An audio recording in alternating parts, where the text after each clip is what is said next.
Première journée de compétition ici à Langeac pour la grande finale du championnat de France d'enduro 24 MX. Et vous le voyez, le ciel n'a pas fait de cadeau aux 360 engagés. Il est déjà tombé à 20 mm cette nuit et ça continue ce matin. Une météo qui pourrait avoir un rôle déterminant dans le dénouement de cette saison. En effet, si en E1, Hugo Blanjou peut arracher le titre dès ce soir après avoir réalisé le Grand Chelem cette année, ce n'est pas le cas des autres catégories élites. On surveillera de très près les E2 et la bataille qui oppose Zachary Pichon et Théo Espinas, le tenant du titre. Pour le moment, avantage à Pichon qui compte 5 longueurs d'avance sur le pilote Oxmoto. Et puis en E3, là aussi du suspense, même si Luc Fargy a pris une belle option pour le titre chez lui à Saint-Agrève fin août, profitant des erreurs de Julien Roussali. On commence avec les petites cylindrées, les plaques noires. Et c'est un ordre logique du classement au vu de la saison avec tout de même le retour de Romain Dagna sur le podium, le pilote de la Sherco Academy qui avait été absent sur blessure lors de l'épreuve de Saint-Agrève. Il semble avoir retrouvé la forme malgré les conditions de course dantesques où la moindre erreur pouvait coûter très cher. Grâce à son podium et à la 5e place de Clément Closier qui était 3e du provisoire, Dagna reprend un peu de terrain et il est toujours en course pour un podium final pour sa première année en élite. Il s'en est fallu de peu d'ailleurs pour reléguer le champion en titre Thiel Declercq sur la 3e marche du podium ce soir. Mais le pilote du Daffy Enduro Team s'est retroussé les manches en fin de journée pour récupérer la 2e place en prenant 10 secondes à Dagna. Loin d'être en mesure de se battre pour le titre cette année, Thiel Declercq avait à cœur de sauver les meubles dans les spéciales défoncées de Langeac. Enfin, pas de surprise comme on l'évoquait en début de reportage, c'est une affaire rondement menée pour Hugo Blanjou qui s'adjuge l'intégralité des spéciales après avoir remporté toutes les journées jusqu'ici. Le pilote Honda Elite Factory n'a laissé aucune chance à la concurrence et s'est montré redoutable dans le gras pour un sudiste. Il boucle avec 3 minutes 15 d'avance. Lui qui avait déjà été titré en catégorie E2 vient de remporter pour la première fois le titre chez les élites E1 une journée avant la fin du championnat.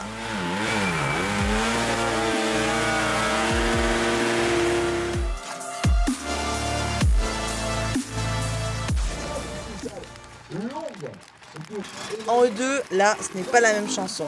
Zach Pichon est arrivé ici en leader avec 5 longueurs d'avance sur Espinas, ce qui lui permettait de rester en tête même en finissant 2e derrière son meilleur ennemi. Sauf que ça ne s'est pas goupillé au mieux. En chutant dès les premières spéciales, l'officiel Sherco a de suite pris du retard sur Espinas, mais il restait 2e, ce qui limitait les dégâts. Malheureusement, c'était sans compter sur un autre pilote qui allait s'intercaler et reléguer Pichon sur la 3e marche du podium, synonyme aussi de remise à zéro des compteurs pour demain si Espinas s'impose. Léo Lequéré, breton, est forcément très excité à l'idée de s'exprimer dans la boue, a donné le meilleur de lui-même, sans doute également sur son petit nuage après son titre de champion du monde par équipe acquis le week-end dernier aux ISDE humides en Espagne. Le pilote TM Euroboost a rebattu les cartes avec sa performance. Il est 2e ce soir. Enfin, vous l'aurez compris, c'est Théo Espinas qui s'impose et revient à égalité de points en championnat avec Pichon grâce à Lequéré qui s'est intercalé. Le pilote Beta Oxmoto a tout d'abord frappé très fort en s'imposant sur les 3 premières spéciales. Ses chutes sur SP7 n'auront finalement pas d'effet sur sa place et il restera leader du début à la fin de journée. Pour le titre E2 2024, il n'y a aucun calcul de sorcier à faire ce soir. C'est celui qui sera devant l'autre qui sera champion. Est-ce qu'Espinas arrachera un second titre consécutif? Est-ce que Pichon deviendra enfin champion de France E2 pour la première fois de sa carrière? La réponse, demain.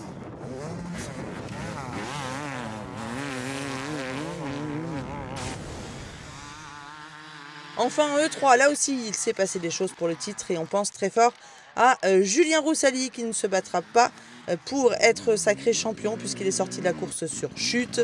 Parti passer un scanner au Puy-en-Velay, l'officiel Sherco souffre du dos et a un petit hématome au rein. Il est entre de bonnes mains et reviendra forcément plus fort en 2025. Luc Fargy en profite comptablement, mais il a fait trop d'erreurs en tout genre pour être titré dès ce soir. Entre les chutes en spécial et surtout sa minute de pénalité pour avoir pointé en avance, le pilote du Daffy Enduro Team se prive d'être champion une journée avant la fin. En effet, il ne lui manque plus qu'un tout petit point et devra être au départ demain pour aller chercher son titre, même si nous savons d'ores et déjà que Julien Roussali ne repartira pas. On monte sur le podium donc avec Loïc Larieux qui revient aux avant-postes après son abandon à Saint-Agrève où il avait été malade. Deuxième podium cette saison pour l'officiel Rierou après celui du dimanche à Chaumont. En dehors du top 5 après 2 spéciales, le papa de la catégorie a dû s'employer pour aller chercher ce podium. En prenant la deuxième temps de la dernière spéciale, il se hisse sur le podium en fin de journée au détriment du pilote atomique Diego Ossion.